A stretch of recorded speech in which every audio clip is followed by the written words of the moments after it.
এইবার আমার বন্ধুরা বলবে, জয়ন্তী তুমি কথা বেশি বলো আর কাজ কম করো। সত্যি আমি কথাটা বেশি বলি, কাজটা কম করি।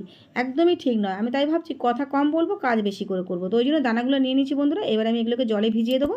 তো এখানে পালং শাকের দানা নিয়েছি, আর আরও আমি এখানে অনেক রকমের দানা নিয়েছি। এখানে 9 রকমের দানা রয়েছে। ঝিঙের দানা, শসার দানা, পুরুল দানা, বরবটির দানা, উচ্ছের দানা, চাল কুমড়োর দানা, শসার দানা রয়েছে, আর তার সঙ্গে রয়েছে এখানে পুরুল দানা, 2 রকমের লাউর দানা। তো দানাগুলো সব ভিজাবো। এখানে 9 রকমের দানা রয়েছে, আরও কিছু দানা রয়েছে, সেগুলো আমি পরের ব্লগে অবশ্যই আপনাদের পরপর দেখাবো, কারণ একসঙ্গে ছাদ বাগান থেকে পুরানো গাছ তুলতে পারবো না। তাই পরপর গাছগুলো তুলতে হবে, আর পরপর আমি নতুন গাছ বসাবো। শীতের আগে আগে মোটামুটি ছাদ বাগান ফাঁকা করে আবার নতুন গাছ তৈরি করে ফেলতে হবে। যাই হোক, এই দানাগুলো ভিজে দিলাম। আমাকে অনেক বন্ধু কমেন্ট করেছিল যে ছাদ বাগানের টবে আমি কটা করে গাছ লাগাই। তো বন্ধুরা প্লিজ ব্লগগুলো দেখে নিও, আমি পরপর দেখিয়ে দেবো কটা করে আমি গাছ বসাই, কারণ এই নতুন চারা তৈরি হলেই আমি আপনাদের দেখাবো যে একটা করে টবে কটা করে গাছ বসালে ভালো হয়।